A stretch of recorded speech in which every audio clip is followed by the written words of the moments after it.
and welcome everybody to Shame to Shine. I am Steph. I am so happy to be here today with Alli Cost. Alli is a very special person. In her daytime, her heart's work is working with kids as a pediatric occupational therapist. And in fact, this is how we met. I over 10 years ago because I helped fill out an application for an occupational therapist in Grenada where I was a Peace Corps volunteer, and Allie came as a response volunteer and worked with kids in the most creative, giving, heartwarming, nourishing ways and taught me so much about what it is to be creative with kids and have growth at the same time. And I feel like that's also true in Allie's life. So she is one of those people who is full of wisdom and where you're like, I'm really grateful to have Allie as a friend. And I'm just so pleased to be able to share her with you all here. Welcome, Allie. Thank you so much. That was such a kind introduction. Appreciate that. Happy to be here. Yes, and everyone will see as we go what I'm talking about, how special you are. So, we are here in Shame to Shine. And as Allie and I were kind of just catching up and talking about this series, one thing that's come up that I think is really important to touch on here is this idea of like not having a linear journey of going from, okay, I feel this shame and then I heal from it and now everything is awesome. And that's been true in all of the interviews, but I feel like particularly Allie is able to speak to this nuance of going through growth and change.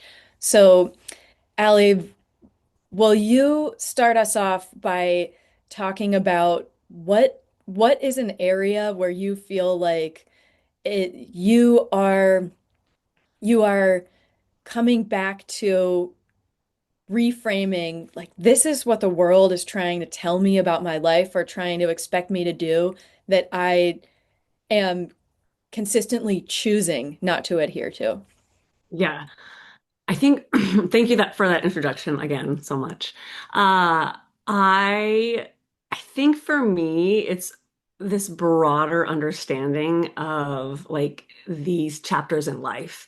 I grew up very much understanding the world in the context of you go to school, you go to college, you get married, you have kids, you have a job, like this very, again, linear expected thing, and that's what brought happiness and this sense of security and sense of self. And when I went to college, I felt a relief leaving a home that was abusive and didn't feel good. And I'm like, freedom, this is where that next step starts. I felt the freedom, but I was like, when college was ending and trying to figure out what to do, I didn't want to go to the next step. It just didn't feel right. And at the time, this was in 2004. Um, I applied to Peace Corps for the first time I did Peace Corps, and I was like, what I want out of life, and all I knew was I wanted more of an adventure. I did not want life to be the chapters. I wanted it to be more of this like choose your own adventure. You know, those books that we read Mhm. as kids. And that sort of started this idea of, oh, like there's a difference in discomfort from where you're not supposed to be to discomfort in a place where you're not sure, but possibly it is where you want to be, but you're growing. Mm. And that sort of started it for me of I want more of like adventure after adventure rather than chapter after chapter. And for me, those are very distinctive things. And so I did this adventure, and then when I came back to the States, I sort of fell back into that, like, okay, here's the next thing to do. You're going to go to grad school, you're going to look for a partner, you're going to get married, you're going to have kids, and these things didn't happen. And initially, it felt, even though I knew that adventure theme was sort of where I wanted to go, I felt like I was lacking because I wasn't doing all these step by step things. Um, and then I'd have these like beautiful moments of like, yes, this is exactly where I'm supposed to be. But then I felt like the world was just kind of saying, well, actually, look at all these dating apps starting. This was like when the dating app started of like, oh my gosh, I really should aggressively look for a partner. Um, And in my own like pattern, I tend to go through this like zigzag of like getting really settled into the like what the world tells me to do. And my sister jokes, I then just like drop it all. Yeah. So second time around was like, I had been in OT, I was working, I was hustling, I was in New York, and like hustle is the culture here. And I was like, and I had found an amazing partner, but by a very non-traditional way. And we had a very good kind of non-traditional relationship. And I was like, I'm just going to do Peace Corps again, but I can't because there's all these rules and I have this job. And my partner, amazing, was like, just ask them if you can leave for a year. And I never even thought to like think outside the box in terms of like the standard world of like standard world adventure. And that was the first time that I was like, oh, I can like first just ask. And even if they said no, I could come up with a different plan. Um, and I did. And that, and like meeting you and having this idea of like, I'm a little bit older doing Peace Corps, I'm specialized. It was amazing. And it did really shift my perspective on like, oh, like you can be a professional and be this, like have this expertise. And it's not working 9 to 5 in a building. Like it was amazing. And then from there, things like I feel like I found that adventure line much easier. So it's not linear, but it's more like rather than going in the straight line of like this is how life should go, it's almost like I have this like circle that's just like expanding wider and wider. And I don't really know what's coming, but it does feel like it just gets broader and broader, if that makes sense. It totally makes sense. And I completely relate. And I feel like pretty much all listeners can completely relate to this pressure of needing to do certain things to feel safe, to feel fulfilled, where it's like, I want to be enough for society, but I also am hearing if I play that by these rules, I will feel okay. Yeah. And a lot of us kind of have this missing piece or do feel we're human. So we do feel this sometimes it's shame or just like general sense of not being enough Yes. where but the story is there. If I do these things, I will feel enough. I Hmm. will feel safe. And you have talked about challenging that internally and externally. So how do you do that? How do you like find yourself in that uncomfortable position where it is like, oh, externally I can't. I really want to do that, but I can't. Or that these other people are so lucky that I just I could never do that. How do you get from that point to like challenging it to think Yeah. bigger? For me, there's definitely two elements coming in. One is external supports and one's internal support. So that external supports is from a very young age, have curated my community. I'm very, very picky about friendships, about my partner. I never had the experience where I'm like, I dated that bad person because I'm so particular about who is in my life to the point where some people are like, you're standoffish, which is, I understand that some people want a broader community, but I want like a very amazing small community. And that I think is one of the biggest elements is people around me who are like, no, you can do more. And they encourage the positive and not in this like everything's fine kind of way. Sometimes it's like, yeah, it's a shit show right now. Mhm. But I know you can get through this and I don't know what's at the end, but like you got this. Um, and people who inspire me, like the people in my life, some element of them is inspirational. And I can like each part of them has a part of me that I like want to grow more. So that really does make a difference because if the people around you think outside of the box, if the people around you are like working for growth, you start pulling towards that. And if you're around people who don't, then you're going to pull towards that. And there's neither a good nor bad, but for me, I know that like I love that sense of growth. I love the challenge. And I want my life experience to look at the end and it be like, yeah, I got broader. Like again, this circle got bigger rather than just moving forward. That other internal thing for me it's a lot of looking inward, and I journal quite a bit. And it's look like writing and being like, is this authentic? And this is really crazy, but I remember at some point I would apologize to myself in my journal. I'm sorry I haven't written. Um, I remember like in fourth grade, I was like, I have terrible handwriting. And I would write all these negative things about myself and like pour them out and be like, I'm sorry, I'm not the person I'm supposed to be to my journal. But looking back, I realized I was just working through that internal sense of shame and that sense of like, I'm supposed to be this person that I'm not. And over time, looking back at my journals has been more uh, efficient for self-growth almost than the current writing because I can look back and be like, oh my gosh, like that fourth grader, like I love her and I want to give her a hug. And even looking back now, like a month ago and being like, oh my gosh, like I can see in my writing what I was struggling with, like as myself, and moving towards that authenticity of like, am I that person now? Am I that person I want to be? And I don't ever think we get to I mean, we do get to like, I am the person I want to be, but there's always that striving for something more. But the difference is like, I am no longer apologizing for who I am.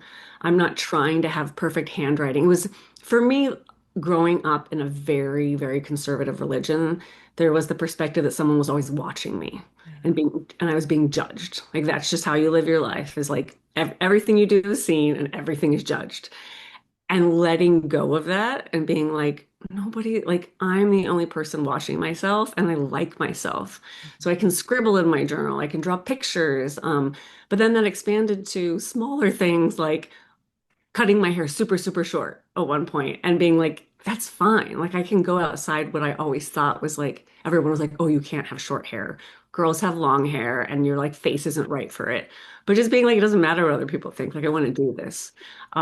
So I think again, both of those things is like that community that pulls you out, and then that internal self of like being able to reflect on who you were and who you are. For me, that's sort of that like way out of that shame spiral. Ooh. Wow, as a fourth grader, you're already feeling the pressure. And isn't that the truth, that it starts young, where it's Yeah. like, why do I feel like I need to do these things? And you try to trace it back, and it's like, I just, that was always there. Yes. Because kids do absorb Hmm. that external pre that's not always bad, where sometimes it is well intentioned of like, no, we do think that if you do these things, you will be happy, whether it's your parents or other authority figures, because everyone's doing their best. Yeah. And you come full circle to, okay, this isn't quite right that someone else is watching. It's actually me that gets the final say on Hmm. on how I'm living my life and if it's what I want to do, and if not, I can change it. Yeah. So, yeah, go ahead. Also, I the sense of safety. So I think we grow up, which we should, like children have consistency and familiarity, and that's what provides a sense of safety. It does for everyone, for infants as they grow older.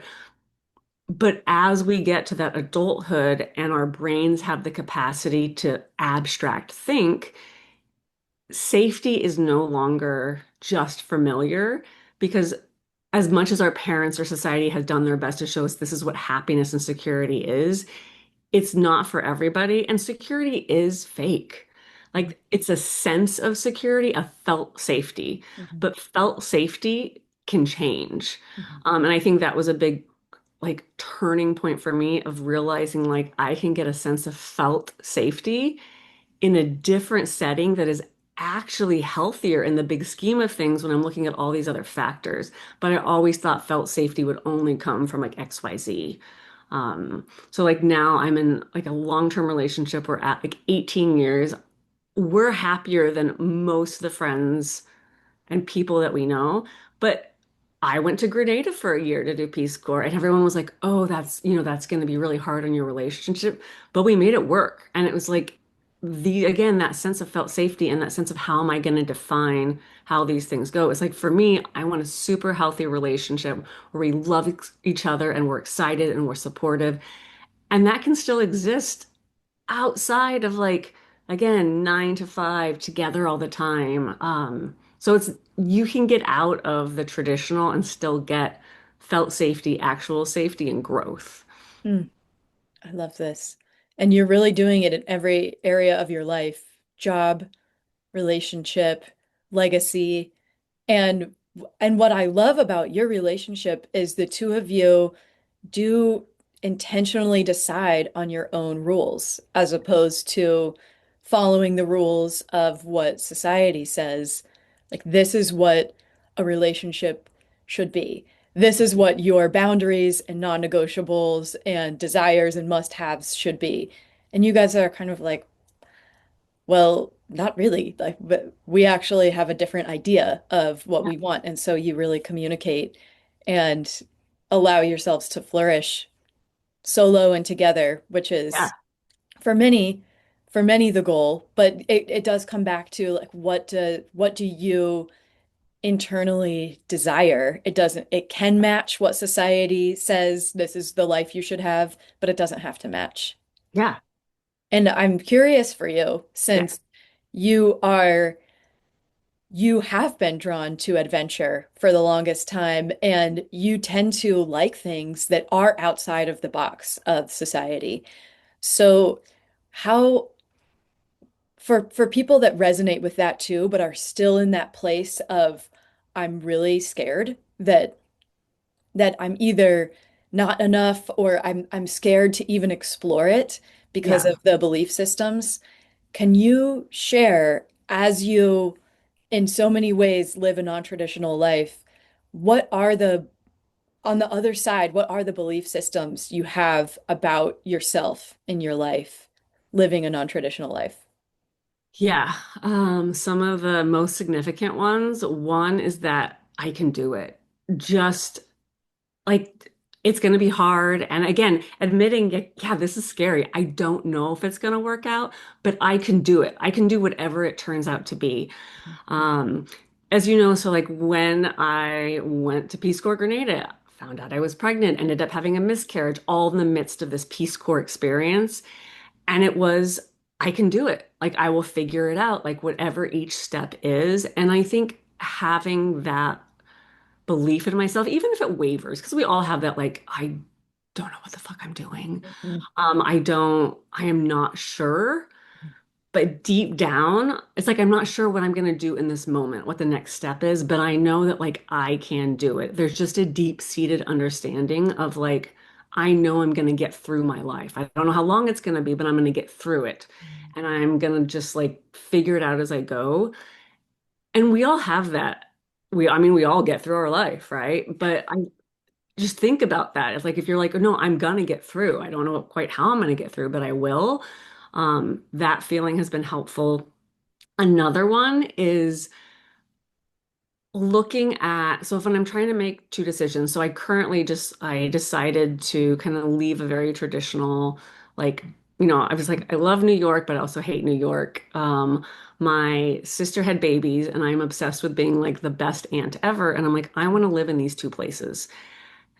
And it's just like, okay, I know what I want. How can I make it work? So sitting down and doing a lot of like pretending of being like, okay, what would happen if I like flew there once a week or once a month for a week? What if I did this? What if I did this? And sort of playing it out in my head and even doing a little bit of like trial and error and then being like, okay, I made a decision. I'm going to go for it.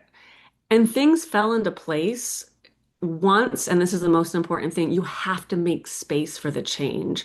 I think so much we want this adventure and we want like I know I want change or I know um, I want something different, but you're full. Like there's no room for that. And there's this moment of having to trust it. For me, it was like quitting a job. It was like letting go of like specific relationships. It was pulling back on something. And it's so scary because there is this moment of like what feels like emptiness, and it's not emptiness. It is simply space for that thing that's coming to happen. I was so like currently I was so afraid to be like, there's no way I can like have my business like a private practice in two different states. That cannot work. Like I don't see examples of it. Like and it was just like, I won't know until I try. So I told everybody here I was leaving. People were amazingly supportive. And so I had these like 2 months of like, oh my God, like I'm barely making enough to like have this work. And then again, the world just opened up. Like, I'm not the kind of person, like, I don't feel like I'm super woo-woo, but it's like somebody called and said, hey, I heard that you were actually going to be in Tucson. I have these referrals for some pediatric OTs, and just everything fell into place. And I think, like, if I didn't have that space, I wouldn't have come. And there, not, and this is the last thing, is which is going to seem crazy, but I've always had this feeling of like, wanting to pull the future forward. Mhm. It was always like, what's the plan for the next thing? What's this? And what I was doing was trying to rush it. Yeah. I always want to rush to the next thing, and I'm not just like presently sitting in what it is. So I would say the last like really important thing is like not rushing it, just like trusting, which I would say right now is still the hardest thing for me to do, is consistently be like, I trust this is going to work out. Mhm. So like people should know that like people that look like they have all their shit together and like they still have these moments of like, this is really hard to trust it's going to work out. And it does. But it's okay to have that feeling. Like I often in my head and out loud be like, feelings are not facts and thoughts are not truth. Like I've made the choice to be here. I'm going to be here. Mhm. So I repeat that quite often because like the feeling isn't the fact. Like I don't feel like I know what's going on, but I do. Like I have a plan, like I'm working through it. So yeah, I think those are that's a There lot. is so much there. I There's know. so much there. And the making space part, I feel really guilty too of being like, I promise I'll make space once the thing comes in, then I'll clear out all this other stuff. Yeah. And it just doesn't work like that, does it? It's like, no, you gotta make the space first and let it come in. Yeah. And you have always really taught me about just having grace in trying and like a failure not really being like you don't have to try something new for the first time and be perfect at it. You just try it.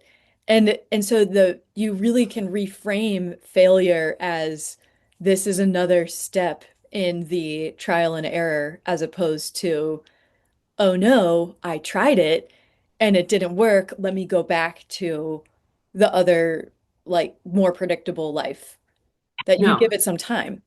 Yeah, it's always you try something and that gives you information to keep moving forward. Yeah. I'm reading this book called Cues, kind of unrelated, but she gave this amazing Instagram post where she's like, here are the 5 books that I wrote that didn't sell. They were terrible. They're Yeah. absolutely horrible. And she's now on the bestseller list. And like, she's like, you have to do these 5 books Hmm. before you can get to this. If I had stopped at book 2, book 3, book 4, I would never be to where I'm at. And it was a good reminder that, like, yes, so you have to have all these failures in order to go forward. And if you stop at the failure, like that's the stepping stone. It's like going part way up the mountain and being like, oh, I guess I'm not at the top. I'm going to go down. And it's like, no, you're supposed to like have the failures because that's the only way we learn. Yeah. Can you imagine like with a little kid if they were like walking and fell down, learning to walk and they fell down and you're like, oh, I'm not going to walk anymore. I'm just going to go Walking is back to not for crawling. you. Hmm. Yeah. Like Hmm. it's not that walking's not feel like we're meant to like grow and learn how to do these things. We just need to get better at like failure is a sign of progress. Yeah. And we just don't accept that as society. Hmm. Or even being like years ago there was this card and like it says whenever things go wrong, I just yell plot twist. And I love that being like, okay, plot twist, I'm gonna actually shift a different direction. And it's just that perspective of like that's how it goes. Hmm. But yeah, failure is not bad. Even in the moment, it feels horrible. Like I'm not dismissing how Right. uncomfortable and like those feelings of pain and like Hmm.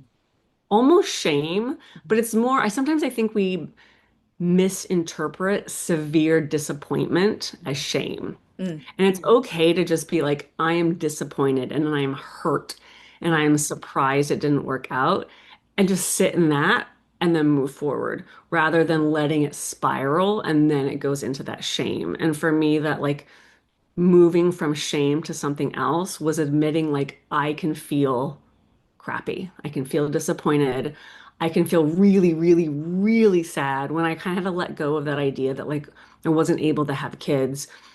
I just let myself sit in it deeply and be like mourning the loss of a life that I thought I was going to have. And that's something that like I always wanted, and I really like, even to this day I can admit there's like a sadness in me that I didn't get that opportunity. But that sadness doesn't like stop me from moving forward. It doesn't stop me from the fact of like it's okay and my life is still fulfilling because I found kind of what I wanted, part of what I wanted in raising kids and like being able to help raise my sister's kids as this amazing aunt and to be a pediatric OT and like helping raise all these other little kids. So like providing that support. But yeah, it's okay to be like those things fulfill me and I still have like a deep-seated sadness that I didn't get to have kids. That's okay. And I think the shame comes in partly when you don't admit that. mhm, Because like when you don't share a feeling, even if it's just with one or two people and you hold it in so tight, it gets like heavier and heavier and like it's sharper and sharper. But if you let people in, mhm, you can be like, yeah, this sadness is part of me and it sort of turns pretty. It's like for like this is such a cliche thing to say, but it's like the manure that like grows yeah, the flowers. We're like, yeah, it's gross, uncomfortable, but like you're still, it's part of what makes also like the flowers and all these other elements of your life really nice that mm, you can do that. Like I wouldn't be able to be the aunt I am and mhm, the therapist I am if I had kids. There's no way I could have the patience mhm, with very small children all day if I had kids at home because all my patience and my love mhm. would go to them and I would need to do a different job. And I know that now. So that's, yeah, you can see like the beauty of it without having to let go of like, it's okay to be sad still about Yeah, not having it. beautiful, beautiful. And then instead of going into that isolation of like there's something wrong with me and then my life could never be as good as it could have been with kids, it's like giving space for that sadness and really grieving and then opening up to what could life be with what I do have. Yeah. And It's because I think that's the other thing is because I don't have kids, mhm, I can do these things. yeah, Um, and I'm like that because I live in New York, I can do these things, even though like New York isn't my like ideal place. yeah, And it's okay to hold both of those things together. Of yeah. like my life is better in some ways because I don't have kids. Hmm. And yes, I have missed things because I don't have kids, and that's okay. Like both of those things I can hold and still feel like they're a part of me in like a positive way that makes me authentic. I love it. And it does, you doing that internal work, it does ripple. And it truly positively impacts my life in so many ways and has for the past since I've known you for over a decade. Oh, thank you. So, yes, thank you for living in so much authenticity and adventure and joy and sharing that with the world, sharing it with your small community, and then sharing it even here on Shame to Shine is such a pleasure. Thank you, Ellie. Thank you.